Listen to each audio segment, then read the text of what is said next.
Wakawa wamefika mlima Sinai. Walipofika mlima Sinai, Mungu akafanya agano pamoja na wao pale, na wakakaa pale mwaka mzima.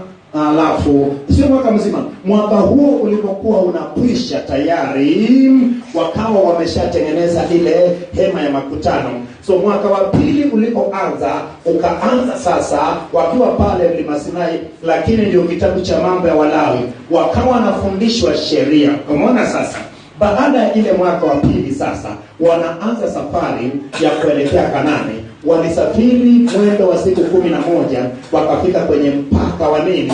Mpaka wa Kanaani ambao ni Kadesh Beore. Walipofika pale, Mungu akamwambia Musa achague mpelelezi wa 12, kila mpelelezi akiwakilisha kila kabila. Walipoenda kuipeleleza nchi, wakaleta habari tatanisi, na kumbuke ya kuwa watu wakamwasi Mungu, ingawa Caleb na Yoshua wao walibaki na Mungu, na Mungu akawaambia kuwa geukeni mzunguke mwende. So kumbuke ya kuwa wakageuka tayari mwaka wa pili. Kumbuka wakazunguka mpaka wanakuja kufika sasa katika tambarare ya Moabu ambayo ndio sasa tupo. Ina maana ilipita miaka 38. Ndio maana sasa tupo katika tambarare ya Moabu wakisubiria kuvuka waingie Kanaani, lakini ni mwaka wa 40 mwezi wa 11, na katika mwezi wa 11 hii Usia ambao ndio kitabu cha Kumbukumbu la Torati ilikuwa ni wiki 2, alafu Musa akafa. Baada ya kufa Musa, kumbuka ya kuwa waliomboleza mwezi mzima, maana palikuwa na desturi ya Wayahudi kuomboleza mwezi mzima. Ndio maana kwenye kitabu cha Joshua tutaona ya kuwa mwezi wa kwanza wa mwaka wa 41 tarehe 9 ndipo walipovuka wakaingia katika nchi ya ahadi. Hebu tupigie Bwana makofi makubwa. Tupigie Bwana makofi makubwa kabisa.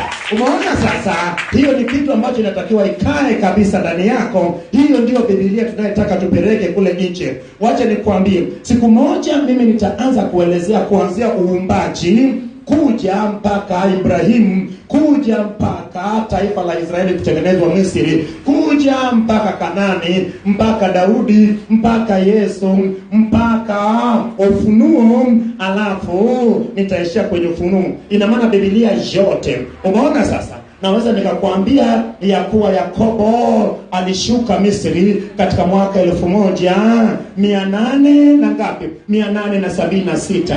Musa anazaliwa katika mwaka 1526. Waisraeli wanatoka Misri katika mwaka 1446. Wanaingia Kanaani mwaka 1406. Unatoa miaka 40, na ile hekalu Yerusalemu inajengwa baadaye miaka 480. Unatoa katika nini? Unatoa katika 1446.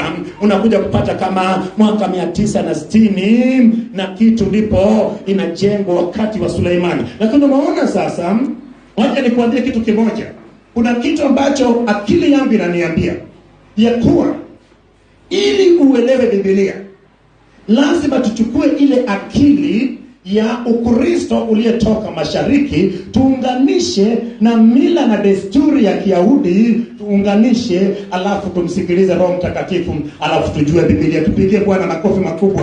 Maana kama huwezi kulinganisha mila na desturi ya Kiyahudi, huwezi ukajua Ukristo. Maana mila na desturi ya Kiyahudi, ina dini ya Kiyahudi ilikuwa ni kivuli na picha ya Ukristo. Umeona sasa, taifa la Israeli picha yake ni Yesu Kristo.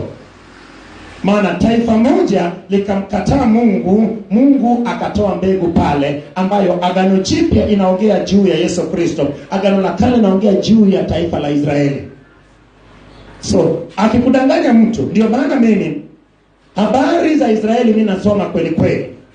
Utamaduni ya Kiisraeli ndio msingi, the root of Christianity, ndio msingi wa Ukristo. Ndio maana mtu asikudanganye kabisa. Uwezi ukapuza habari za Wayahudi, maana Yesu anamwambia yule mwanamke Msamaria ya kuwa wokovu utoka kwa Wayahudi. Nyinyi mnaabudu msichokijua, sisi tuabudu tunachokijua. Yohana sura ya 4 pale katika kisima cha Yakobo. Nani yuko pamoja na mimi nione tukipunga mkono? Huu ni wakati wa neno la Mungu. Huu ni wakati wa kila mtu kukamata moto. Huu ni wakati wa kufanya maandalizi. Mwakani tunapanga tuanze kupeleka injili pale nje. Bla bla zimekuwa nyingi, tabiri zimekuwa nyingi. Njoo utabiriwe, lakini neno la Mungu hamna.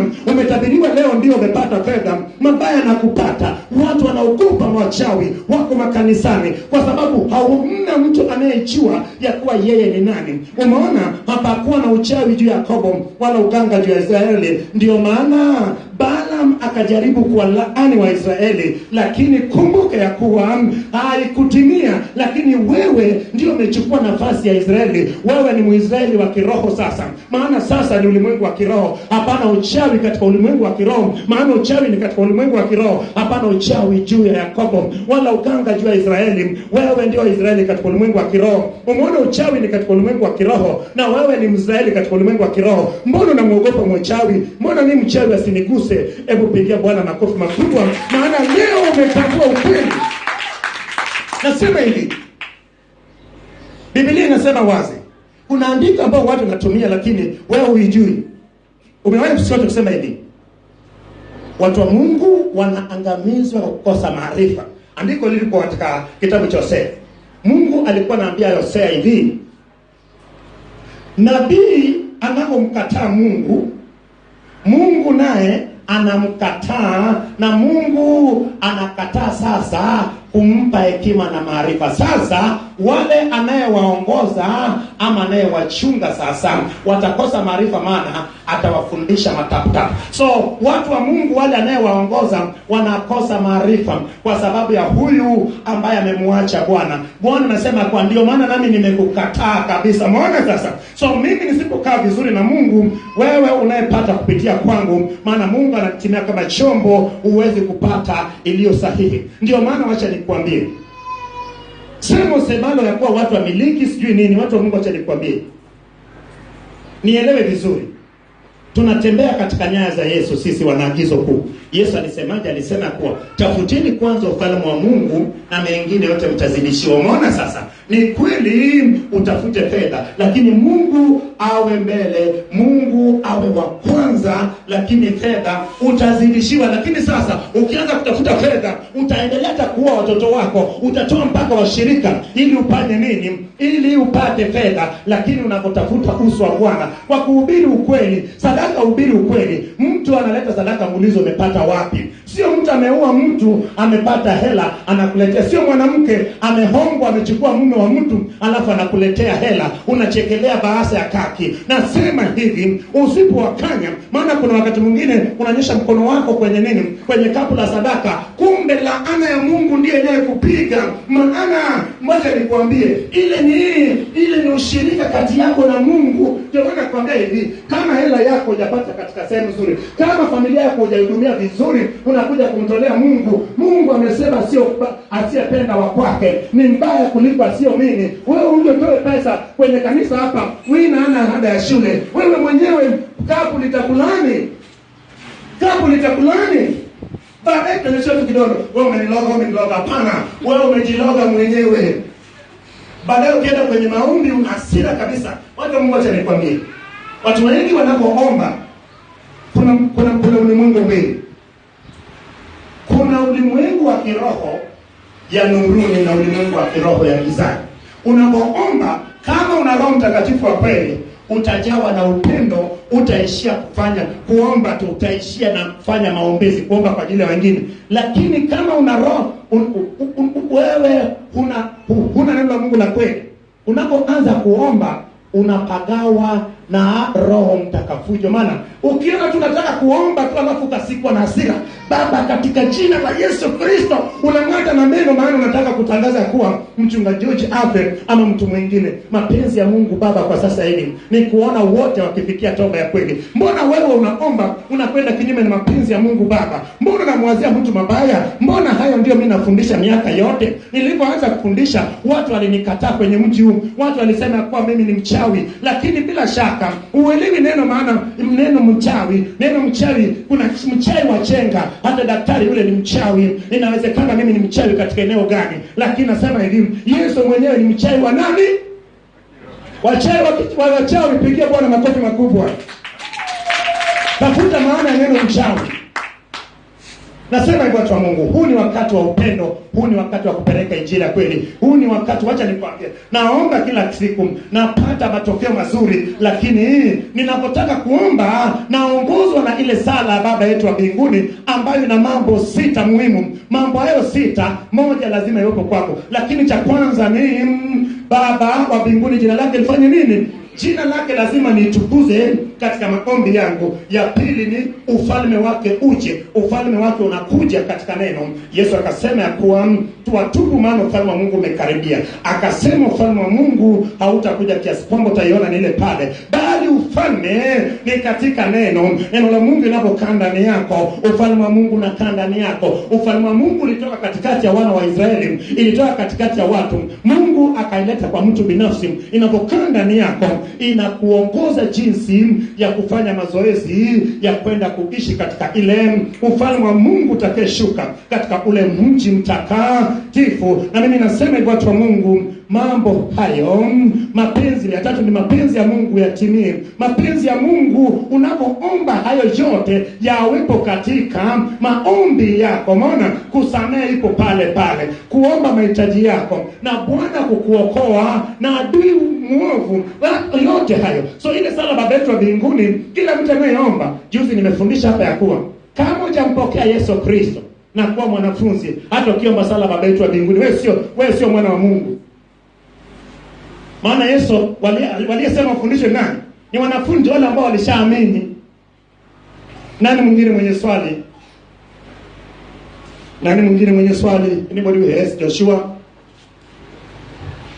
Wakati wa maswali ni wakati wa sisi kujifunza sana. Hii sura ya 20 kitabu gani? Kumbukumbu la Torati. Bila shaka aliwaambia ambao hawajajenga nyumba zao warudi, na ambao wameoa wake zao warudi, wasije wakapa huko vitani. Na wengi kweli walirudi. Sasa sijui alikuwa na maana gani Mungu kuwarudisha hawa wakabaki wachache. Mungu alisema hivi, Mungu anasema ya kuwa utakapokwenda vitani, kama tulivyoona kwenye sheria vita, utakapokwenda vitani, Bwana Mungu wako atatoka mbele yako kama moto ulao. Umeona na bana? So Mungu alitaka awaonyeshe ya kuwa hawatashinda kwa sababu ni wengi. Ndio maana Mungu anawaambia hivi, ingawa naliwachagua nyinyi, lakini mlikuwa ni taifa dogo, lakini mnavukia nchi niliyopia baba zenu. Kumbuka ya kuwa yapo mataifa 7 mbele yenu, ambayo msiogope watakapotoka na farasi, watakapotoka na jeshi kubwa, lakini Bwana Mungu wako atakwenda mbele yako kama moto ulao, nawe utashinda. Lakini Mungu anawaaminisha ya hawatashinda kwa sababu ya wingi wao, kwa sababu ya amedi, kwa sababu ya ujasiri wao ama ushujaa wao, lakini watashinda kwa sababu Bwana ndiyo Bwana wa vita, ama ndiyo kiongozi wao. Ndiyo maana ukisoma katika ile Waamuzi sura ya 7 unaona Gideoni anakwenda kupiga wa Midiani. Lakini sasa kabla hajaenda kupiga wa Midiani, inatokea nini? Tayari alikuwa na jeshi la watu 30,000. Hii jeshi la watu 30,000 ilikuwaje? Ilikuwa hivi, Mungu akamwambia kuwa, hebu Gideoni waambie kuwa wale ambao wamepanda mashamba ya mzabibu hawajala hata mara moja, hawajachuma na kuonja, waambie warudi kwanza, wasije akafa vitani mtu akala mzabibu. Umeoa, mwambie rudi nyumbani. Eti unamuoga na wewe rudi nyumbani, bwana mimi sitaki bwana matatizo, rudi nyumbani. Wakaondoka watu 20,000, wakabaki watu 10,000. Mungu akasema bado kundi hili ni kubwa sana, wasije wakajiona ya kuwa ni kwa wingi wao. Mungu akasema kuwa wateremshe kule mtoni, nitakuonyesha cha kufanya. Mungu akasema kuwa wewe waambie wanywe maji, kila mtu anywe maji, alafu simama pembeni. Atakaye lamba kama umbwa wala atazame huku, mweke pembeni. Atakaye chota na mkono huku ameshika silaha huku anaangalia huku, mweke pembeni. Wale lamba kama umbwa pasipo kuangalia kulia na kushoto walikuwa watu karibu 9,700. Akasema hawa 300 walie kunywa kwa kunini kwa mkono huku silaha ameshika huku anatazama kulia na kushoto walikuwa 300. Akasema basi hii 300. Na hicho ndicho kilichomfanya Daudi akakengeuka. Anakumbuka Daudi alitengeneza jeshi kubwa, alipoona na kushinda vita, basi kwenye akili yake akaona ya kuwa ni wengi, ndio maana akaamrishwa ihesabiwe watu wakati ni Bwana alikuwa anashinda. Ndio maana yule mtoto wa dada yake Yoabu akapinga, lakini Daudi kwa sababu ya mfalme akalazimisha. Ndio maana ile town ikatokea, kwa sababu kuhesabiwa kwa mwana wa Israeli ilitakiwa kila mtu atoe nusu shekeli kama kodi ya kufanya nini, ya kuhesabiwa. Hebu tupigie Bwana makofi makubwa. Na mtu mwingine mwenye swali, anybody with any question? It is question time. Tungali nauliza, yani baada ya kufa Yoshua, baada ya kifo cha Joshua, Joshua amekufa kwenye sura gani? Joshua alikuwa kifo chake kipo kwenye sura gani? Sura 24 kitabu cha Yoshua. Kama nilikuwa nasoma Matendo ya Mitume kwenye sura ya 13 sura 19, Paulo anasema kwamba ndio wana Israeli walipewa ile nchi ya ahadi miaka 450, ndio Mungu akaanza kuinulia waamuzi. Kwa hiyo miaka 450 hawakuwa na mtawala yote. Ndio. Bwana Yesu asifiwe. Kinachofanyika ni nini? Joshua alipokufa, Joshua akupata agizo kutoka kwa Mungu ya kuwa amuandae nani? Amuandae msaidizi wake. Mara nyingi watu wengi sana hulaumu Joshua, lakini umeona sasa Mungu alipomwambia Musa ya kuwa amuandae nani, lakini Joshua, Mungu akumwambia Joshua amuandae nani atakayekuwa ni mrithi wake. Lakini kumbuka ya kuwa bado nani? Kumbuka ya kuwa bado yule mtu aliyekuwa nayo, waliyeingia nayo pale Kanani alikuwepo, ambaye alikuwa ni Caleb. Lakini watu wengi hawajui kilichotokea baada ya Joshua. Baada ya Joshua, Mungu alifanya kazi na Caleb kwa kutumia taifa la Yuda, ambayo Caleb pamoja alikuwa ni Mkenizi, lakini aliasiwa akawa sasa ni wa kabila la Yuda. Sasa ndio maana Mungu akasema kuwa Yuda itatoka mbele yenu kwenda kwenye kupigana. Lakini kumbuka Caleb alikuwepo. Ina maana mfumo wa Mungu haukuwa tena iwepo tena Yoshua ama Musa tena, bali Caleb alikuwepo. Lakini Mungu alikuwa anawapeleka watu hawa ili waje wafikie katika mfalme. Lakini kumbuka ya kuwa wao pale ambao wa Yuda walikuwa naongoza, wakaenda kuongoza wakashinda, lakini itakiwa sasa iwe ni awamu ya kabila lingine tena. Lakini walipotoka sasa, ndipo sasa Mungu naye akawacha, maana Mungu alishawapa tahadhari kwa Musa, kupitia Musa, ya kuwa mtakaposhindwa kuyatii amri zangu, nami nitafanya nini? Nitawaacha. Mungu alikuwa ananyamaza tu, wakinyamaza.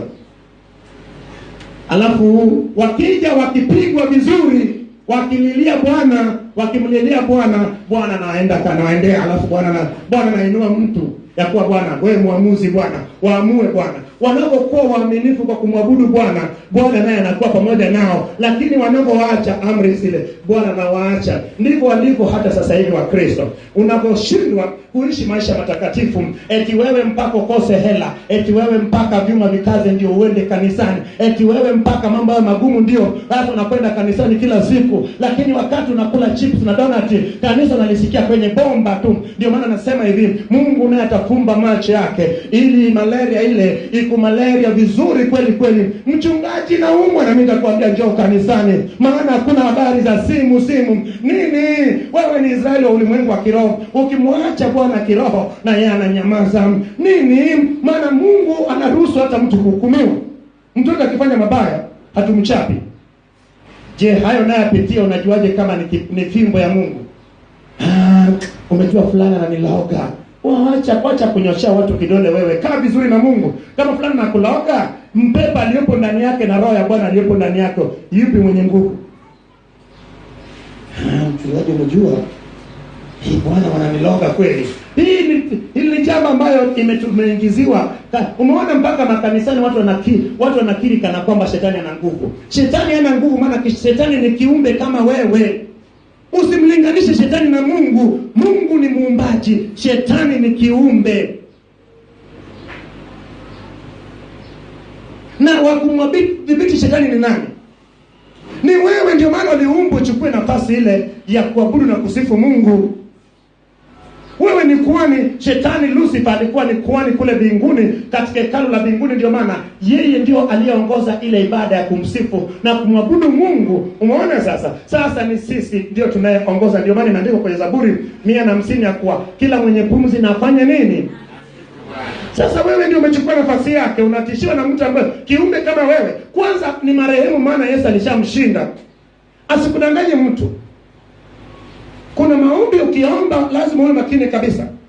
Ukiomba ya kuwa unatoa, unaweza ukaota mapembe kiasi kwamba unafanya wewe.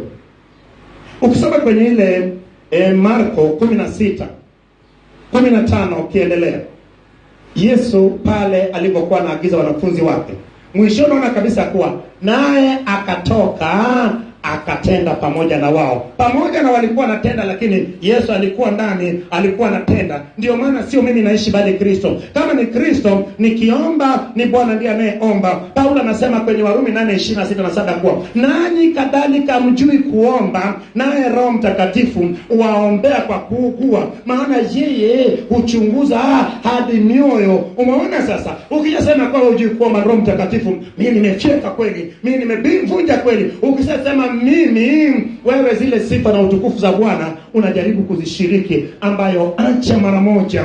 Kama si Bwana Israeli naseme. Na hata wanafunzi wa Yesu akasema kuwa Bwana awaokoe na huyo nani? Uovu. Na hiyo ndio inayotembea. Mimi natembea katika msingi huo. Hakuna kitu ati nimefia nimechinja. Nimechinja nini? Mapenzi ya Mungu nasema. Mapenzi ya Mungu ni kuona wote. Sema mapenzi ya Mungu ni kuona wote wakifikia toba ya kweli. Mimi naungana na mapenzi ya Mungu Baba ya kuona wote wakifikia toba ya kweli. Hebu tupigie Bwana makofi makubwa kama kweli unaungana na mapenzi ya Mungu Baba. Siku umeenda magotini, ukaanza kuomba, ukaona hasira imekujaa kwa sababu ya yule mchei wako, basi inuko kae kwenye kiti kwanza. Tafuta maji ya baridi kwanza unywe, utulize moyo wako, seme Bwana nisaidie, maana nimeshavamiwa hapa. Nimeshazidiwa. Mara nyingi unapoomba, unaposikwa na hasira, unafungua mlango, alafu Roho mtakafujo. Ndio maana wakati wa kuomba ni wakati wa fujo. Katika jina la Yesu Kristo, katika jina la Yesu Kristo. Yaani ni Roho mtaka nini? Uko mbele za Bwana unatakiwa fujo. Unatakiwa fujo mbele ya hakimu pale tu, heshima kede. Sasa kwenye maombi ndio Roho mtakafuja anatawala watu. Umepagawa wewe. Angalia kwenye TV kila mtu. Watu wangu waliitwa kwa jina langu wakinyenyekesha na kuomba na kutafuta na kujinyenyekesha ni mbele za Bwana. Mimi niliwahi kukaa miaka zaidi ya 3 mpaka 4 sijawahi kupiga magoti. Wakati wa kuomba ni wakati wa kupiga jaramba. Ungeniona chumbani kwangu ninavyorukaruka Kimasai. Unasema naomba na sasa mimi mwenyewe naanza kuomba saa 6 usiku. Mchawi mwenyewe analoga saa 6 nje. So mimi na mchawi njia zetu ngapi? Wacha nikwambie. Kuna vitu vingine ambao shetani anaweka tu ndani ya watu. Eti mchawi analoga saa 9 naombe saa 9. yupo ndani yako ni mkuu. Na Mungu ameumba usiku kwa ajili ya nini? Kulala.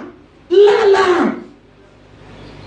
Saa ingine huona kesha Januari mpaka Januari umepinda kama gari liyekata center ball. Si yetu melagwa usingizi na kudai wakati wa chakula ifanye kazi mwili wako ujengeke, unarukaruka kimasai usiku kucha, hata ugali wako wa dagaa uliyekula tayari imeharibika. Nasema hivyo kwa Mungu. Sipingi kuomba usiku, lakini unless otherwise, kama Roho Mtakatifu amekuongoza na uombe, lakini usifanye. Hata kufunga usifunge kwa sababu eti mimi nafunga maana mimi naona fulani anaendelea nafunga, nataka nimfunge kazi yake. Sasa unafunga. Hebu nikuulize, ile saumu Bwana anayetaka ambayo ipo kwenye Isaya 58 ni ipi? Mfungo Bwana anayetaka eti nafunga ili Bwana yani nimnyang'anye mume wake, na mfunga ili Bwana nichukue wateja wake. Wewe huo sio uchawi. Huo sio uchawi. Acheni uchawi nyinyi wewe. Huo ni uchawi. That is witchcraft. Nani mwingine mwenye swali? Nimebakisha dakika 5 alafu tutakuwa na ishia kwa maana saa 4:30 tutaanza. Kwanza napenda kushukuru Mungu. Alikuwa anauma mdogo wangu, ghafla alipomekuka atembei, kinywa kimefumba, ngei, kichwa kunauma sana, yani kwa nasaidiwa tu. Ili namshukuru Bwana Yesu ambaye aliweza kumtumia bishop wangu akaendelea kumwombea. Sasa hivi ni mzima kabisa, amerudi kwenye asili yake. Amina. Tumpigie Bwana makofi makubwa. Pia Bwana mbarikiwe sana kwa ajili ya kuponya dada yake. Tulikuwa tunaomba kwenye simu na nikawa nimewapangia tunaomba asubuhi, tunaomba na jioni. Na wacha nikwambie, umbali sio shida. Jambo lolote umeomba umeshindwa, ama umeomba wewe na unahisi kabisa kwa unaweza pia kupiga simu. Umeshaomba, piga simu yangu na mimi niombe, maana simu yangu inakuwepo hewani usiku kucha. Nakumbuka usiku wa leo dada moja amepiga simu kwenye saa 9 usiku. Mtoto wake alikuwa analia sana. Anasema mtoto huyo ameanza kulia jana. Nikaomba, nilipoomba baadaye baada naongea tena nikamwambia wekea mtoto simu, nikaambiwa kuwa hebu funga roho za mabibi ya mtoto zinazotaka mtoto apewe majina yao. Nikamwambia mwekee simu tena kwenye masikio. Nikarudi kwenye drawing board tena. Nini? Yesu aliwahi kufanya nini? Kumwekea mtu mkono, akamuuliza unaona umeshafunguliwa? Akasema naona watu kama miti. Akasema akabandika mkono tena. So kuweka mkono ama kuomba tena haina nini? Haina shida. Yesu akabandika mkono tena akasema sasa naona uzuri. Akasema nenda zako wewe. Mbona sasa? Nani mwingine mwenye swali? Ulikuwa unakuuliza swali? Uliza swali. Kisha tunalomba tatizo namba nieleweshe. Hapa kuna amri anasema usiue. Lakini hapo tena hii kutoka 20 sema usiue. Tena hapa sema mpigae babaye shariti ya uawe. Sasa hapa naomba nieleweshe vizuri. Apigae babaye shariti ya uawe. Bila shaka sheria ilisema usiue, lakini sheria haikusema usiuawe. Amina? Sheria ilisema ufanye nini? Lakini sheria haikusema ufanye nini?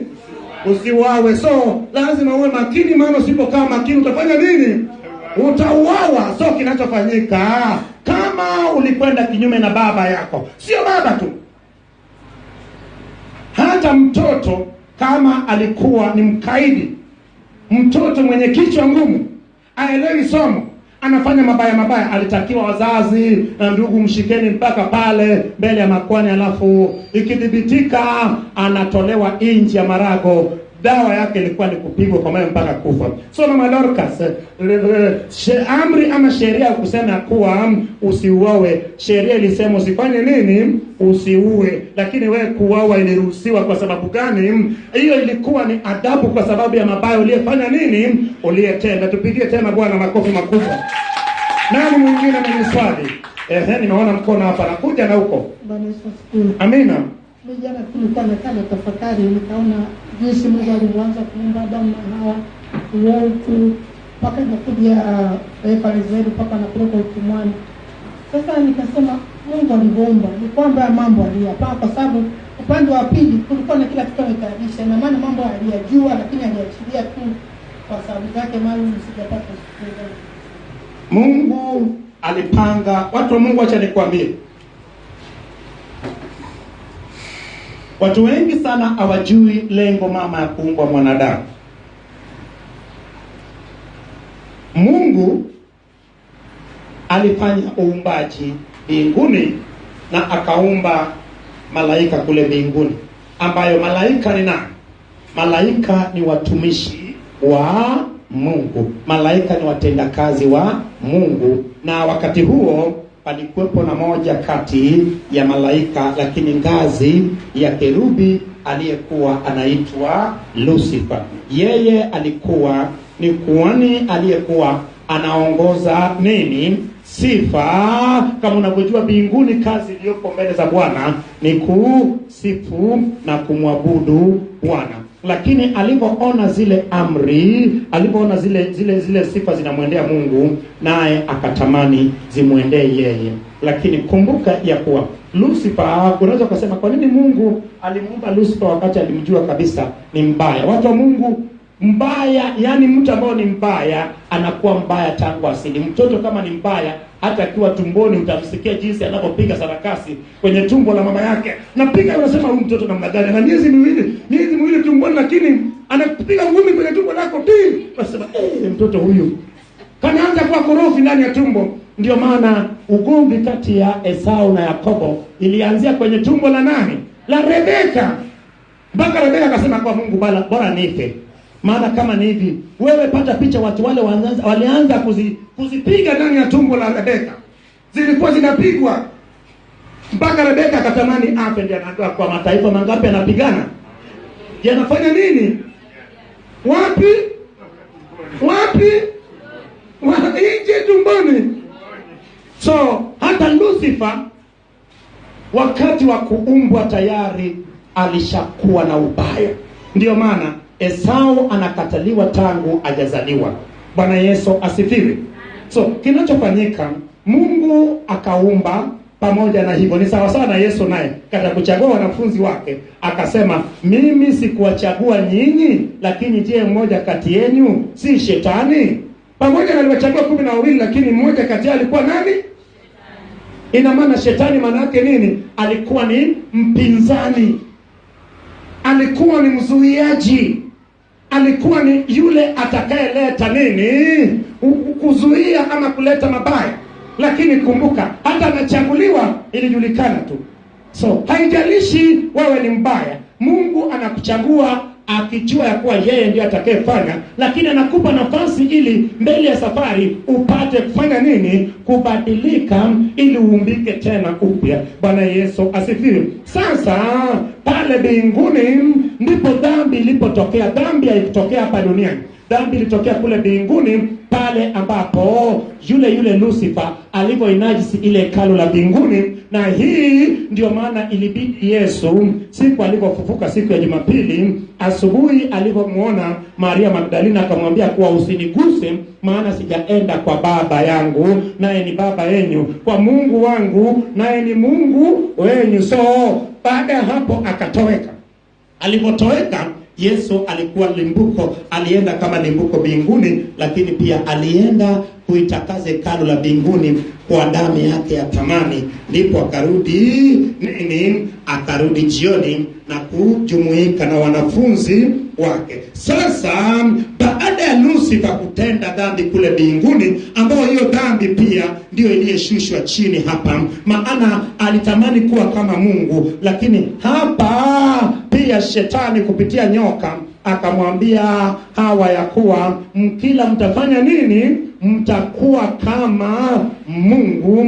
Dhambi ya kwanza ilikuwa ni kuwa kama Mungu bila shaka na hapa duniani. So kumbuka, alipotolewa kule mbinguni akatupwa nje, naye alienda chini ya maji akatengeneza makazi yake. Maana hii dunia yote ilikuwa imejaa maji.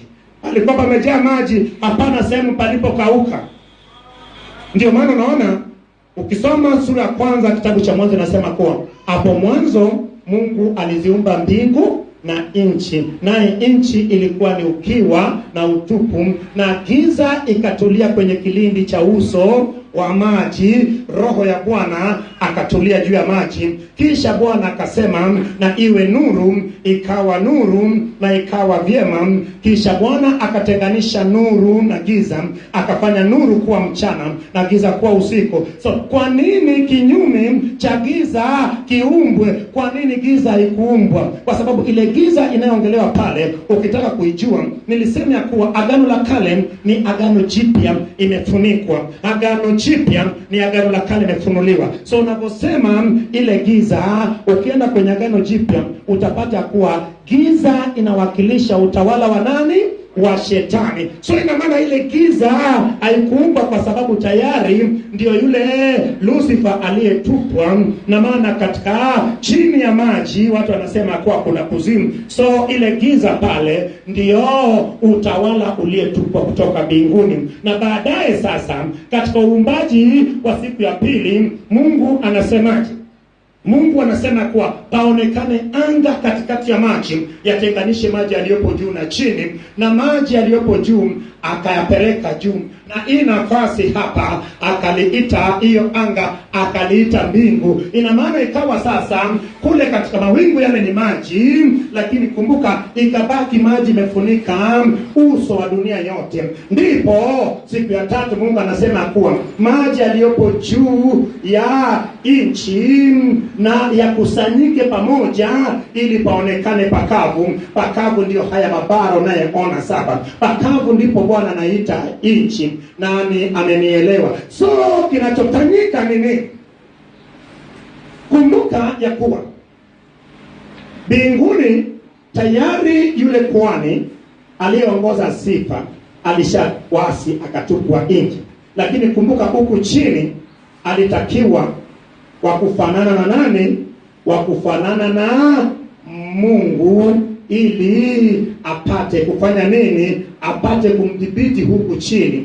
Ndiyo maana sasa Mungu anapanga kumuumba mwanadamu siku ya sita, lakini Mungu anaanza kuweka mazingira sawa. Siku ya kwanza Mungu anaumba nuru, siku ya pili Mungu anaumba mbingu na maji, siku ya tatu Mungu anaumba nchi, mimea pamoja na bahari, siku ya nne Mungu anaumba mianga katika anga ambao ni jua, mwezi na nyota, na siku ya tano Mungu anajaza anga kwa kuumba ndege, anajaza makusanyiko ya maji kwa kuumba viumbe vinavyokaa ndani ya maji. Lakini anapoumba anaumba kila kitu kwa jinsi yake. Mimea itoao mbegu kwa jinsi yake, itoao miche kwa jinsi yake, ndege kwa jinsi yake, samaki kwa jinsi yake. Anakuja siku ya tano anasema ya kuwa nchi sasa isitoe, nchi izae. Umeona sasa? Ni maana vitu vinavyozaana, na Mungu anaumba wanyama wa kufugwa kwa jinsi yake. Na maana kama ni simba ni simba, huwezi kupata simba huku ni simba huku ni chui, ama huku ni simba huku ni ng'ombe. Hapana. Kama ni ng'ombe ni ng'ombe, kama ni paka ni paka, kama ni punda ni punda.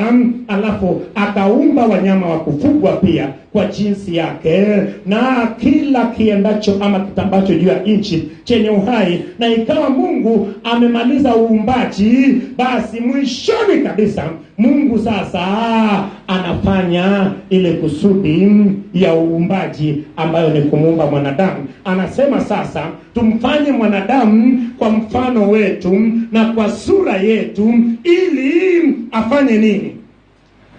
Ili akatawale samaki wa baharini, ndege wa angani, na kila kiendacho juu ya nchi chenye uhai. Mwanadamu Mungu anapotaka kumuumba anatoa sababu ya kuumbwa. Kumbe mwanadamu aliumbwa ili aje atawale hapa duniani. Na kutawala duniani ina maana unapotawala bahari, unatawala kiliyopo chini. Tuliona kwa ile giza iko chini ya nini? Bahari, ama chini ya maji. So ina maana mwanadamu alitakiwa atawale, amtawale na kumdhibiti nani? Lucifer. Mimi nakushangaa unavyomuogopa. Mimi nakushangaa jinsi unavyompa ujiko. Nasema kuwa shetani hana lolote kwa sababu alishashindwa zamani. Sema shetani hana lolote. Alishashindwa zamani. Hebu nione mtu anayempiga shetani. Anayempiga shetani. Huwa anayempiga shetani. Ondoa kwenye akili yako hizi mambo tunayoona sasa hivi kwa na kupiga piga, unaumiza mkono wako bure, shetani huwezi kumpiga. Na kumbonda, unambonda hewa, huwezi kupiga hewa. Na kukata mtama, wewe unachanganyikiwa. Asusike pepo. Yesu alitoa mapepo. So watu Mungu nasema hivi, toa pepo ndani ya mtu na usiache pepo wazagaezagia ama usiwapeleke ndani ya watu. Unapotoa pepo, Yesu aliwapeleka pepo shimoni ama baharini, lakini ukapeleka baharini, waambie, yani sema kuwa na kufungia kule, usitoke mpaka siku ya hukumu ya nini, ya Bwana. Unaona, unapofanya hivyo unatenda kwa haki, kwa sababu Mungu ni pendo. Apenda umbwa, apenda wanyama. Je, wewe sio mfano wa Mungu? Je, Yesu alituachia amri gani? Alisema, nami nawaachia amri mpya, pendaneni, nanyi mkipendana mtakuwa wanafunzi wangu kweli kweli. Watu wa Mungu, acha nikwambie, ukiniona usiniache ni uawe na njaa wewe. Mimi ni ndugu yako. Mimi ni mtoto wa mama yako na baba yako Joshua. Kwani sisi wote tunatoka kwa Adamu? Sisi wote tunatoka kwa Nuhu. Hatujatoka kwa Nuhu. So kama mtoto Nuhu, mimi hata nikiona mzungu namuona kabisa, kaka yangu huyu kabisa, ndugu yangu kabisa, maana nikikuona namuona mfano, naona mfano wa Mungu, lakini pia naona ndugu yangu. Ndio maana watu wa Mungu, acha nikwambie, mapenzi ya Mungu Baba ilimfanya Yesu Kristo aende msalabani ili wenye dhambi wote, mchawi, mganga, mzinzi, kahaba, msengenyaji, muoga, hata uoga kama uoga wako huo ni dhambi. So wote hao wapate kufanya nini? Kuokolewa. Nasema hivyo watu wa Mungu. Nipate maswali mawili alafu niishie hapo, lakini anakuambia kitu kimoja. Ni kweli tumekaa katika eneo hili tukifundisha neno la Mungu la kweli, pasipo kujali tofauti zetu.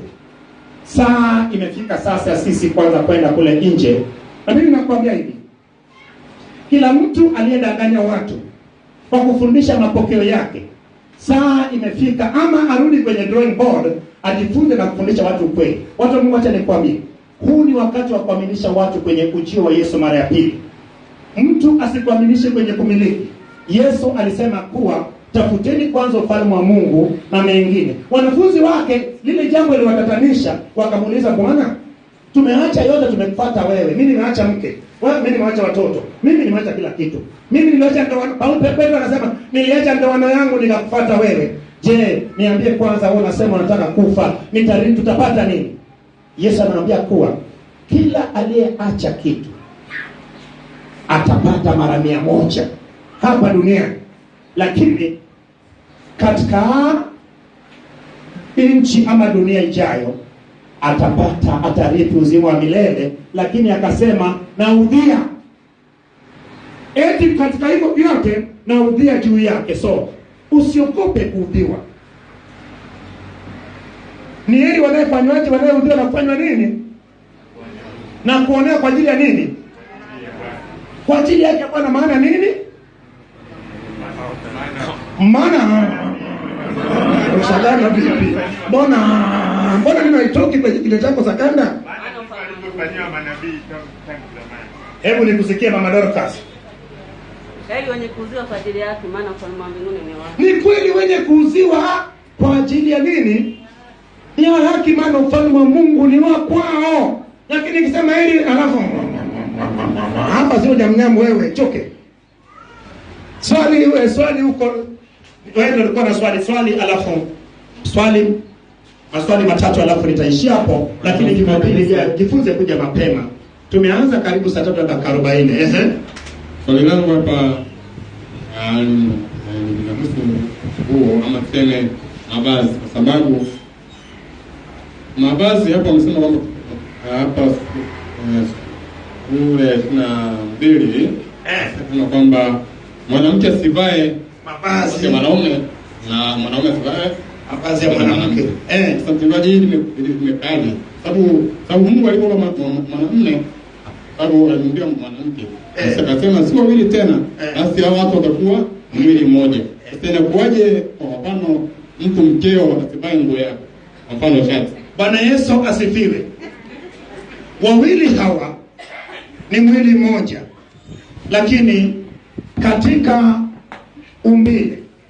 katika umbile kila mmoja ameumbwa tofauti na mwenzake. Na hii ndiyo maana hata vazi analolivaa mwanamama na mwanababa zinakuwa tofauti, kwa sababu nikichukua shati langu ili nikampa mama mchungaji atinge, bila shaka litatoka ovyo ovyo, maana of course mimi kifua changu kimekuwa flati, yeye kifua chake kimefanya nini? Kimetuna. So bila shaka lazima ishonwe nguo ambayo ina nafasi ya kuweza kumkaa vizuri kwake. So umeona jambo hilo, jambo la kwanza ya kuwa mwili uko tofauti ni sawasawa na bila shaka jinsi mwanamke alivyoumbwa na mwanaume. Ukichukua hii suruali yangu ukampa mwanamke akivaa, itamtoa vibaya sana, kwa sababu jinsi mwanamke alivyo na nilivyo ni vitu vingapi? Viwili tofauti. Lakini kuna mfano, kuna suruali za wanawake, kuna wataalamu wanashona suruali ya wanawake, na ukitaka kujua suruali ya mwanamke, angalia kwenye looks hapa. Utaona kwenye looks hapa imeelekea kushoto, haijaelekea kulia, umeona? Lakini ukiangalia blouse utaona huku vifungo vinaelekea kushoto, lakini za kwangu mwana inaelekea kulia. So kama inakulazimu kuvae suruali, vaa suruali za kimwanamke. Lakini nadhani kwa sababu sehemu kama kanisa ni sehemu imebeba watu mchanganyiko ya imani tofauti, pamoja na wengine wachanga, bila shaka wengine hawajui. Bila shaka hii inatupa nafasi ya kusema kuwa ule msuruari wako usivitinge kanisani hapa. Itinge kule unapoenda kwenye ile disco kitchen party, si ndio? Labda itinge unapokwenda kule kwenye ufukweni kule. Lakini kanisani hapa vaa tu nguo yako nzuri ili tutunze heshima ya nani? Ya Bwana. Lakini mimi sikatazi watu kuvaa suruali. Kama na suruali yako ya kike iliyeshonwa vizuri unaweza ukavaa. Lakini usivaa sasa zile vipedo, ile ambayo inachora mwili wako jinsi ilivyo, kwa sababu vile vinayo sehemu yake ya kuvaa. Unapovaa vazi lazima uulize kuwa ni vazi la ufukweni, ni vazi ya party. Wengine wanavaa zile night dress, pajama. Anaona mtu amezibeba kwenye mkono, anasema kwa leta hiyo hapo, anachagua hapo. Anapoichukua kesha anaipiga kwenye maji, alafu kesho kutwa anaivaa. Sio mbaya, lakini ni vizuri kujua, maana vazi la usiku bila shaka huwa zinakuwa ni nyepesi, maana hakuna mwanga wa kuweza kuonyesha zaidi. Lakini ukivaa sasa mchana, bila shaka inaleta dosari. Lakini kinachofanyika, Michael, wawili hawa ingawa ni mwili mmoja, lakini bila shaka katika umbo la mwanamke na mwanaume ni tofauti. Nani amenielewa? Nione mkono juu hivi ukipunga ukisema haleluya, haleluya. Pigia Bwana makofi makubwa. Na wengine nasema, mchungaji umefanya kweli, umeniambia sasa mtoto wa mtu atanikoma, nimejaza suruali kwenye nani yangu. Wewe tusielewane vibaya. Swali la mwisho huko nyuma, kama kuna mtu mwenye swali itatoa off. Naona walikuwa na wakupanda, wanaweza walikopanda mashamba mzabibu, akivuna tu mara moja wanaanza wasema siendelee na kuvuna, hiyo ni kwa ajili ya wageni na yatima. Sasa kwa wetu je, wewe kesha asubuhi angalau chota sukari na unga, angalau mpelekee yule jirani. Pigia Bwana makofi makubwa. Maana Mungu ni pendo. Amina. Habari za kula, maana kuna mjirani yako pale ambao saa nyingine hata wewe mwenyewe unajua hana uwezo wa kupata sukari. So kesho hebu gawa sukari yako angalau nusu yake, mpelekee yule mama ambaye hata wewe mwenyewe unajua hana uwezo wa kununua sukari. Mungu alijali wote maskini, alijali wote yatima na wajane. Ndio maana ulipokuwa unavuna mzabibu, ukivuna mara moja ama mzaituni, basi uruhusiwi kuvuna tena. Ina maana kinachofuata wanavuna wale wasiojiweza. Lakini pia ulipokuwa unavuna shamba lako, ulitakiwa pembeni mwa shamba usivune, ili wapita njia na watu wenye njaa wafanye nini? Wapate chakula. Maana Mungu alikuwa anajali watu wote, hata mgeni, hata mtumwa. Ndio maana alikuwa na siku ya kupumzika, hata wanyama. Ndio maana alikuwa ukikuta ndege kwenye kiota ametamia makinda yake, unaruhusiwa kuchukua makinda. Ukichukua na ndege mwenyewe, basi hukumu inakuwa juu yako. Mungu alijali wanyama wote. Ndio maana nasema hivi, Yesu katika kusoma katika Mathayo sura ya 12 mstari wa 1 mpaka 3, Yesu na wanafunzi wake siku ya Sabato wanatembea, alafu akaingia katika shamba, wakaanza kuvunja mashuke na kufanya nini? Na kuyala. Kwa nini wahukumiwa? Kwa sababu ya kuingia kwenye shamba la mtu, lakini ilikuwa ni shamba ambayo mtu amevuna nini?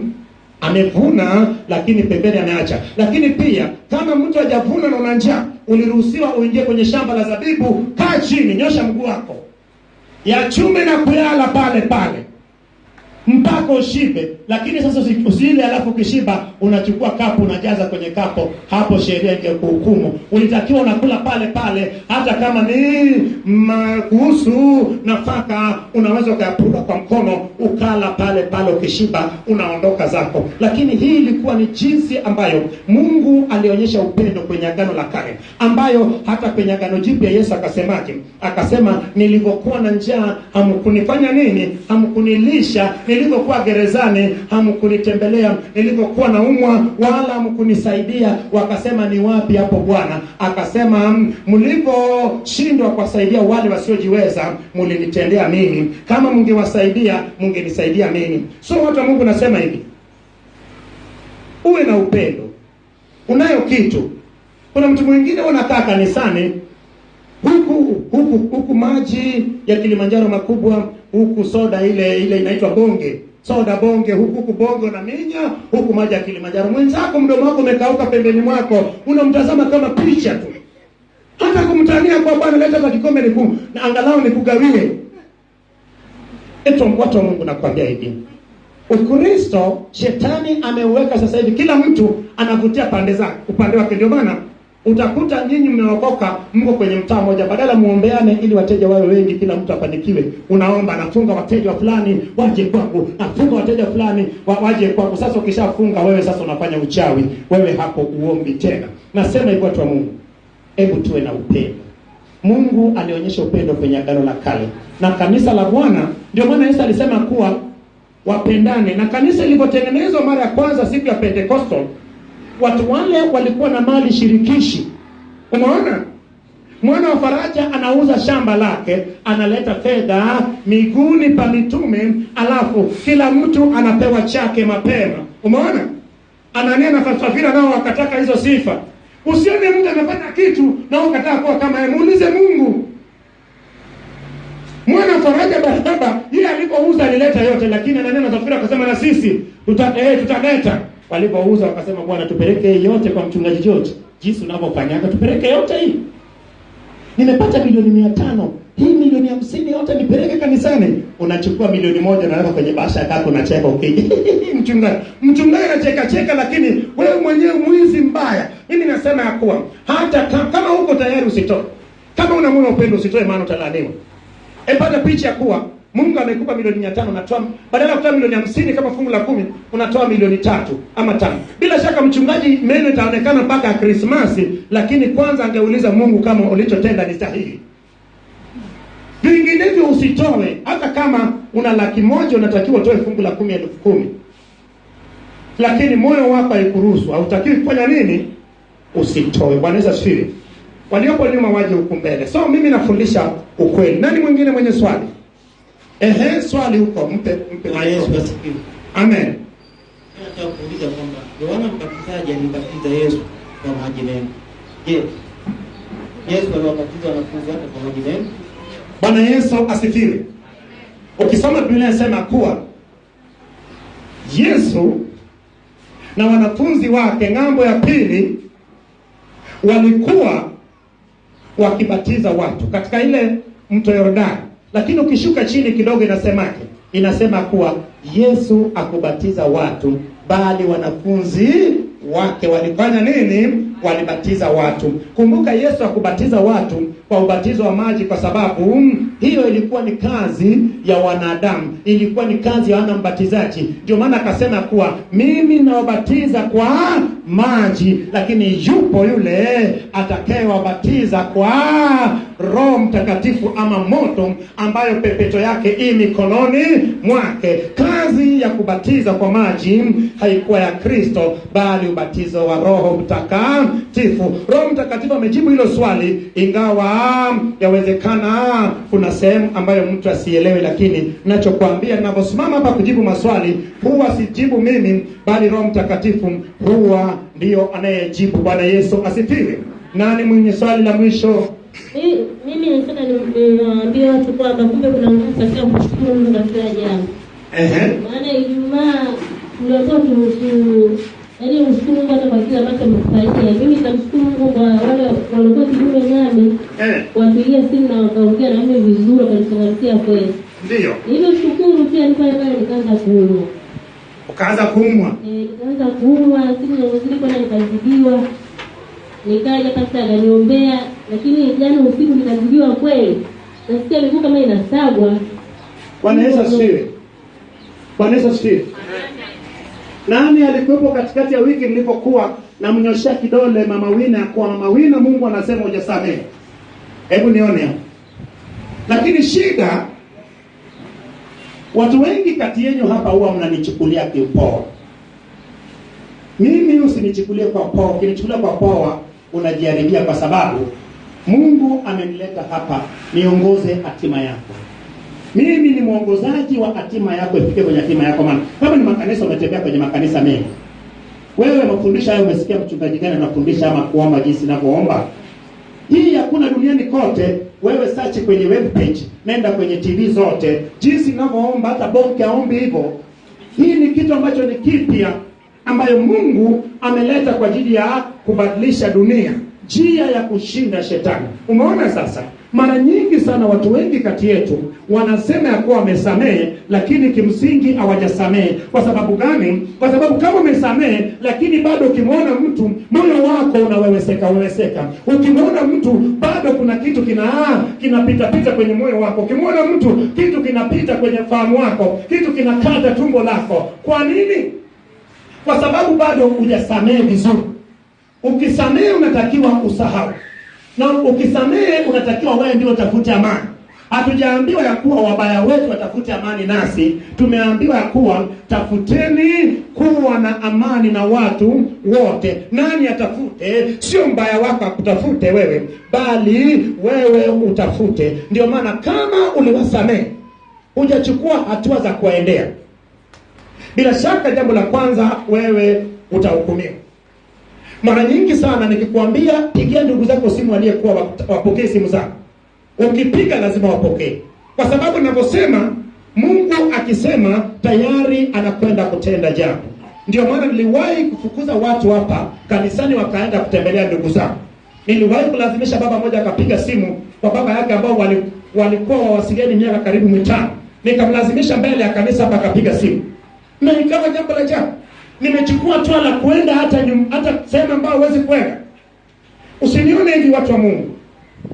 Mungu amenileta kwa ajili ya kuleta yale ambayo shetani alipindisha. Ndio maana mimi nasema hivi. Ninafundisha hata kama ni fungu la 10 ama ni sadaka.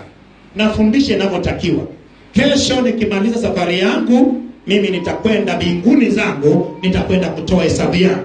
Lakini mimi nasema hivi.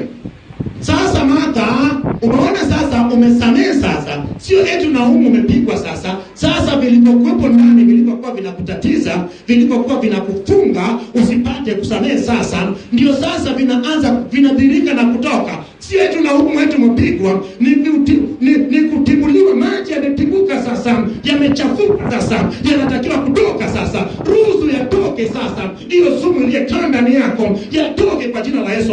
Ona hata uso wako umeanza kubadilika. Ona hata ngozi yako imeanza kubadilika.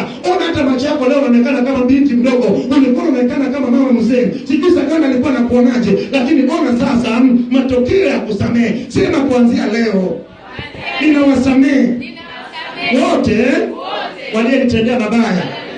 Walionitendea mabaya. Wewe una uhakika unasamehe?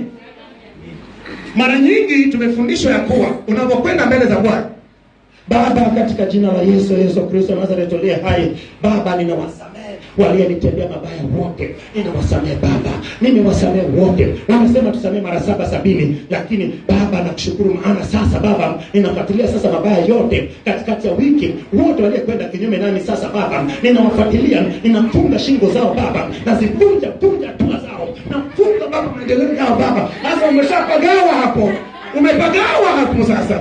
Ulianza vizuri, hatimaye umeshamkaribisha Roho Mtakatifu.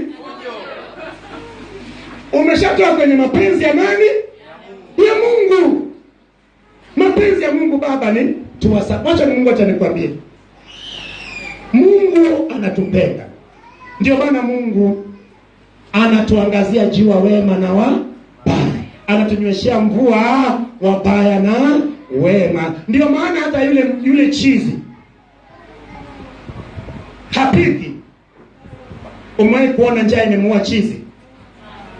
Lakini chizi anakula wapi?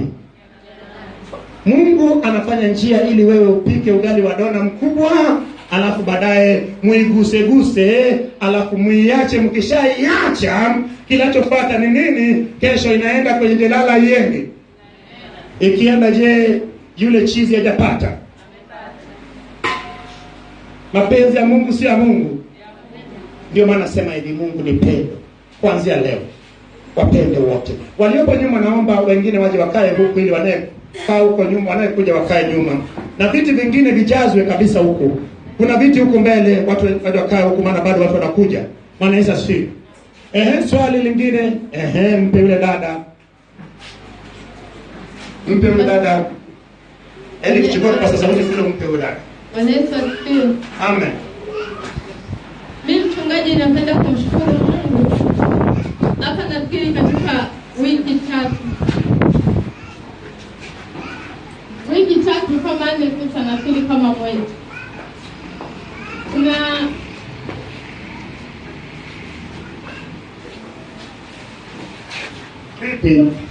Kulikoni? Kuna hali ambayo ilipita kwamba yani nikakuta kwamba nilikuwa napenda sana kuja katikati ya wiki, na nilikuwa naweza kufunguliwa, yani kila siku nilikuwa naona wema wa Mungu. Lakini ikatokea kwamba nikawa siwezi kuja. Nikaona basi namshukuru Mungu hata katika hili. Nikawa nasikiliza kanda, nikawa na yale mahubiri na vifungo, na hata nilipokuwa nasikiliza pia nilikuwa naendelea kumuona Mungu akiendelea kufunguliwa kila itwapo leo. Lakini simu nayo ikaja ikaibiwa. Nakumbuka ilipokuwa imenifikia hivyo sana, nikasema Mungu, mimi sana tobaki naangalia mapenzi yako. Kwa nini ambacho kinatokea? Nikiwa katika hali hiyo, siku moja nilikuwa najisikia kuumwa. Yaani sio kuumwa, lakini nikawa nahisi kama kuna uvamizi fulani ambao uko juu yangu. Lakini katika ule uvamizi nikaanza kumwambia Mungu, wewe ndiye unayejua. Kwa sababu sina kitu chochote ambacho naweza kusema kwamba nitaenda kanisani au nitamwona mtumishi wako, lakini wewe ndiye unayejua. Lakini katika hali hiyo iliyotokea, nikawa nimelala usingizi. Nilipolala usingizi, nikaona naletwa Isaya 41 mstari wa 12. Kawa inasema utawatafuta nao utawaona, atakuwa kama kitu kisichokuwa kitu. Niliendelea kuisoma ile, na niliendelea kuisoma ile mistari, yani nilihisi kwamba linafunguliwa, yani kuna sauti iko hapo, yani nilihisi nguvu za Mungu zikiwa juu yangu sana. Na baadaye kilichokuwa kinanisumbua kwa kuweza kukiona tena. Lakini nilikuwa natafakari katika hali hiyo, asubuhi nimetoka, nikawa nasema hicho tena ningeweza kwenda kanisani. Mimi nachoweza kuambia kwamba Mungu anajua kila kitu tunachopitia na kila kitu tunachofanya. Nikiwa asubuhi hiyo nikawa nimetoka, mimi sijawahi kuokota pesa hata hata siku moja. Mimi zaidi huwa napoteza tu. Naweza kupoteza pesa nyingi. Lakini mpaka sijawahi mimi kuokota pesa. Mimi nilisikia kama angalia chini. Na kulikuwa na watu wengi tu. Nimeangalia hivi chini nikakuta kulikuwa na shilingi 7,000. Nikaiokota ile pesa. Niliokota ile pesa nikaanza kumshukuru Mungu. Nimemshukuru Mungu, lakini pia kuna kitu ambacho nilikuwa ninaomba kwa ajili ya kupata pesa.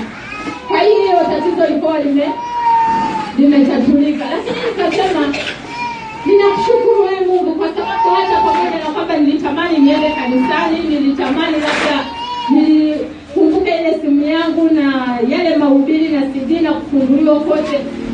Lakini nikasema hakika huyu ni Mungu. Kwanza mimi ambaye nilikuwa siokote pesa zaidi ya kupoteza. Leo mimi naokota pesa. Ni kitu ambacho namshangaa Mungu. Kwa hiyo hicho ndicho nilikuwa ninataka kusema. Mtu mwingine mwenye swali? Mtu mwingine mwenye swali? Mtu mwingine mwenye swali? Bwana Yesu asifiwe. Amen. Najua rudi kwa swala la ubatizo hapo. Bwana Yesu asifiwe. Amen. Mchungaji, mtu kwa mfano ameshampokea Yesu na amejazwa Roho Mtakatifu, ina haja ya kubatizwa kwa mengi au nasipobatiza inakuwaje? Rudia swali lako. Nasema mtu ambaye ameshampokea Yesu na amejazwa na Roho Mtakatifu na kaendelea kuishi maisha ya wokovu pasipo kubatizwa kwa maji mengi, inakuwaje labda asipobatizwa? Kuna tatizo lolote? Bila shaka kuna tatizo lolote, kwa sababu ndio maana unaona watu wengi sana wanakuwa na matatizo. Kwa sababu gani? Kwa sababu ubatizo maana ya maji mengi ni nini? Ubatizo wa maji mengi maana yake ni kuzikwa pamoja na Kristo na kufufuka pamoja na Kristo. Unazikwaje pamoja na Kristo? Unazikwa pamoja na Kristo katika ishara ya kuzamishwa ndani ya maji. Unapozamishwa ndani ya maji, bila shaka unapozama ndani ya maji unakuwa ni kana kwamba umezikwa kabisa, alafu unapotoka ndani ya maji unakuwa umefufuka pamoja na Kristo. So lengo mama ya kuzamishwa ndani ni kuzika ile utu wa kale, ili unapoibuka basi uwe umezaliwa mara ya ngapi? Mara ya pili. Lakini mtu ambaye ubatizwa kwa batizo wa maji, unakuta kabisa ya kuwa kinachotokea ni nini? Unakuta vile vitabia vya ajabu vinakuwepo. Utu wa kale anakuwa hajafanya nini? Haijatoka. So kinachofanyika ili wokovu wa mtu ikamilike, lazima mtu huyo awe amebatizwa kwa ubatizo wa maji mengi, lakini pia awe amebatizwa kwa ubatizo wa Roho Mtakatifu. Mara nyingi sana watu wanabatizwa ubatizo wa Roho Mtakatifu, lakini ubatizo wa maji mengi hawajabatizwa. Lakini ubatizo wa maji mengi wengine wamebatizwa pasipo wao wenyewe kukubali. Umeona? Inatakiwa ninapokubatiza nikuulize kama umeokoka, lakini pia ninapotaja katika jina la Mungu Baba, Mwana, Roho Mtakatifu useme amen. Umeona sasa? So bila shaka watu wengi wamelazimishwa kuokoka pasipo kujua wokovu ni nini, lakini pia wakalazimishwa kubatizwa pasipo kujua maana ya ubatizo. Lakini ubatizo wa maji, kumbuka ya kuwa ukitaka kujua muhimu wake, soma katika Yohana sura ya 3, utaona pale habari za Nikodimo, Yesu akimwambia kuwa mtu asipozaliwa mara ya pili, na kuzaliwa mara ya pili ni kuzaliwa kwa Roho. Yesu anasema kuwa hawezi akauona ufalme wa nani? Wa Mungu. Ina maana mtu huyo kwenda inakuwa ngumu. Lakini kuna special case kama yule mwizi pale juu ya msalaba ambayo Yesu alikuwa naye, aliokoka muda huo na akafa, akaenda mbinguni. Lakini asikudanganye mtu, Yesu alikuwepo pembeni mwake na Yesu alitamka pale. Labda na wewe Yesu aje awe pembeni mwako kimwili, alafu atamke ya kuwa wewe na yeye mtakuwepo wapi? Paradiso. Lakini kinachotakiwa, lazima mtu azaliwe mara ya pili, kubatizwa kwa maji mengi, ndipo utakapoona ufalme wa Mungu. Naomba wengine wakae mbele hapa. ili wanayekuja wakae nyuma. You can move in the front seat. Move in front. Naomba waliopo huko nyuma wasogee huko. Sogea huko mbele. Swali lingine huko. Bwana Yesu asifiwe. Amen. Naombeni leteni watu wakae. Mimi mchungaji nilikuwa na tatizo, kuna sehemu kwenye Biblia nilisoma siri Zaburi ila nimesahau. Wameandika alaaniwe alaye nguruwe. Je, ni kweli mchungaji au la? Bwana Yesu asifiwe. Amen.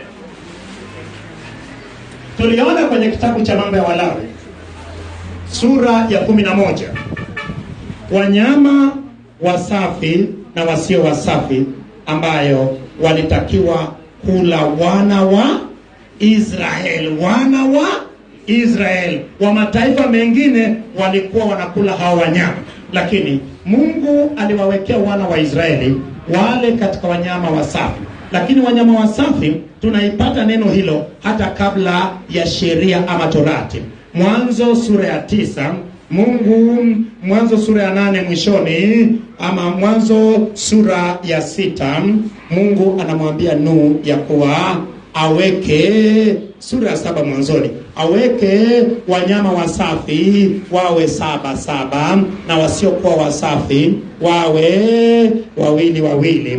Hii ilikuwa na maana, wanyama wasafi ilikuwa na maana na wanyama ambayo wangeweza kutolewa sadaka kwa ajili ya Mungu, ambao wanyama hao walikuwa kama ng'ombe, kondoo na mbuzi. Lakini katika ndege ilikuwa ni ua na nini na njiwa. Umeona sasa? Lakini sasa kinachofanyika, Mungu anaifafanua vizuri kwenye Mambo ya Walawi sura ya 11 ya kuwa nanyi mtakula katika wanyama walio wasafi, na hao wanyama ni wale ambayo wanacheua lakini pia wana ukwato, ina maana miguu yao imegawanyika. Umeona sasa? Nguruwe pamoja na ana ukwato lakini cheui, so alikuwa ni najisi. Hata ngamia alikuwa na ukwato lakini alikuwa fanye nini? Acheui. Hata sungura alikuwa anacheua lakini hana nini? Hana ukwato. So umeona ilitakiwa iwe mbili hizo kwa pamoja. Sasa kumbuka ya kuwa tunapoongea habari za Agano la Kale, tunaongea agano iliyofungwa katika mlima Sinai, Kutoka sura ya 24 ambayo ilikuwa ni agano kati ya Mungu na taifa moja, taifa la Israeli. Lakini kama hiyo agano isingevunjwa, agano hilo likadumu, basi haikutakiwa iwepo na agano lingine. Tusingeruhusiwa kula wanyama kama wakina nguruwe. Lakini kumbuka ya kuwa maana watu wale walivunja ile agano. Unasoma kwenye Yeremia 31 kuanzia mstari wa 31 ya kuwa Mungu anasema ya kuwa nami nitafanya agano nanyi iliye bora kuliko niliyefanya na baba zenu. Amri ama sheria zitaandikwa katika mioyo yenu, maana kwenye agano la kale ziliandikwa katika vipande vya mawe, ambayo hiyo agano ilikuja kutimilika katika ile Luka sura 22 mstari wa 20 na Mathayo sura 26, pale ambapo Yesu alikuwa katika ule mlo wa mwisho pale gorofani, akachukua kikombe akasema, hiki ni kikombe ya agano jipya katika damu yangu itakayomwagika kwa ajili yenu. So kumbuka ya kuwa agano jipya ni katika damu ya Yesu. Agano la kale ilikuwa katika damu ya ng'ombe. Agano jipya, amri ama sheria zinaandikwa katika mioyo yetu. Kwao iliandikwa katika vipande vya mawe. Kwao zile sheria na amri zilikuwa 623, lakini sisi amri yetu ni moja tu ambayo ni upendo, lakini zimebeba zote. So kinachofanyika, ile agano iliharibika. Lakini sasa yale mambo Mungu aliyesema na wana wa Israeli katika ile agano, Kutoka 19 mstari wa 5 na 6 ya kuwa nami nimewachagua, nimewafanya kuwa ni mzao mteule, nimewachagua kuwa ni mzaliwa wa kwanza wangu, nanyi ni tunu kwangu, lakini dunia naye ni mali yangu. Anaambia pamoja nimewachagua, mlikuwa ni wachache, lakini hata wengine wote, mataifa mengine ni ya kwangu. Lakini kumbuka maana walivunja ile agano. Sasa ukisoma kwenye waraka wa kwanza wa Petro sura ya 2 mstari wa 9 inasema kuwa nyinyi ambayo hamkuwa taifa, sasa mmefanyika kuwa ni uzao mteule, mmefanyika kuwa taifa la kimakwani, ili mpate kutangaza fadhili za Bwana. Ina maana Paulo anasemaje katika Warumi? Anasema kuwa sisi tulikuwa ni mzaituni mwitu, lakini Waisraeli walikuwa ni mzaituni wa kweli. Lakini walipomkataa Mungu, bila shaka Mungu aliwakata, lakini shina ikabaki. Sisi mzaituni mwitu tulikatwa matawi, tukapachikwa juu ya shina ya mzaituni wa kweli. Ina maana sasa matawi ndio inayoonekana. Ndio maana sisi sasa ndio tumechukua ile nafasi, na tunatakiwa tupeleke fadhili za Bwana, tuhubiri injili. Sasa kinachofanyika kwenye agano la kale, hawakutakiwa kuchangamana na wengine, na ilikuwa ni agano la ulimwengu wa kimwili.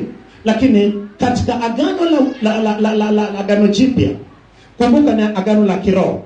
Ndio maana Yesu anasema hivi, kimuingiacho mtu akiwezi kumnajisi, maana huingia tumboni na kwenda uwani, lakini kimtokacho mtu ndicho kinachoweza kumnajisi, maana utoka katika moyo, na utoka masengenyo, mawazo mabaya, matukano. Lakini pia kwa wakati wako usome ile Matendo sura ya ngapi? Sura ya 10, katika ile maono ya Petro ambayo Mungu alimwambia kuwa chochote nilichokiumba usikiite najisi. Bwana Yesu asifiwe. So kwa sasa hivi tafuna kitimoto vizuri sana kwa jina la Yesu. Piga Bwana makofi makubwa. Sio katika chakula ndio tunayehukumiwa, lakini katika nini? Katika maisha yako, na bila shaka maisha matakatifu. Bwana Yesu asifiwe. Kwa sasa hivi unaruhusiwa. Wacha nikwambie watu wa Mungu, watu wengi sana wanaongea bla bla, lakini ukimuuliza hawezi akakujibu. Lakini kinachofanyika, hii ndio maana hapa kila siku mimi nafundisha Biblia jioni saa 12:30, na inakuwepo kwenye Facebook live, kwenye YouTube, lakini kwenye Periscope pia. Lengo letu ni kupita na mtu kwenye kila kipande cha Biblia ili upate kujua. Ndio maana tunataka tupeleke injili kule nje. Bwana Yesu asifiwe. Nani mwingine mwenye swali?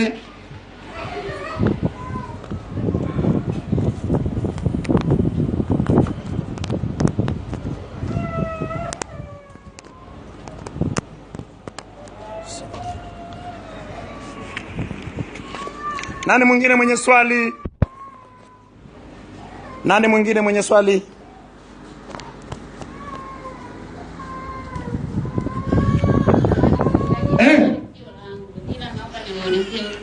Muulizie tu huyo dada. Anasemaje? Hizo nguruwe Yesu aliwatupia mapepo akasema tokeni, inakuaje sasa tunaruhusiwa kula? Bila shaka walikuwepo nguruwe wachache waliokuwepo pale katika eneo la Galatia, wala sio nguruwe wote. Nguruwe waliokuwepo pale, wale pepo hawakuingia nguruwe wote duniani. Wale nguruwe walioingiwa na mapepo walikwenda moja kwa moja baharini na wakatumbukia. So bado tunaruhusiwa kutafuna nguruwe. Kama uli nguruwe ukilo na matatizo na mapepo, njoo nikuwekee mkono, utaona jinsi utakapobweka. Hebu tupigie Bwana makofi makubwa. Kwanza mapepo anaogopa kitimoto. Wewe nenda kapige kitimoto kwenye nyumba ya wenzetu ambayo hawamjui Kristo, anakuhamisha siku hiyo. Nini? Hata majini hawataki nini? Hawataki kitimoto. Kitimoto mapepo wenyewe anakimbia. So watu wa Mungu kinachofanyika, wanaigeuza kinyume ili onekane, wakati wao wanasema kitimoto ni mbaya, ndio maana inaitwa kitimoto, maana wanaila wakati wako za hapa. Wanapeana na majina mengine. Wakati wa kitimoto wengine wanaitwa Pastor George, wakati sio Pastor George, ili tu watafune kitimoto. Nasema hivyo watu wa Mungu, Tuache uongo na unafiki mkubwa. Hii ndio maana watu wa Mungu, watu wengi sana wataki kuokoka, kwa sababu waliookoka ni wasingiziazi, alafu ni waongo. Ndio wanaoongoza kwenye uzinzi, ndio wanaoongoza kwenye kuharibu ndoa za watu, ndio wanaoongoza kwenye kufundisha mabaya. Umeona sasa? Watu wa Mungu hatuko chini ya sheria tena. Tupo chini ya neema ambayo ni wokovu.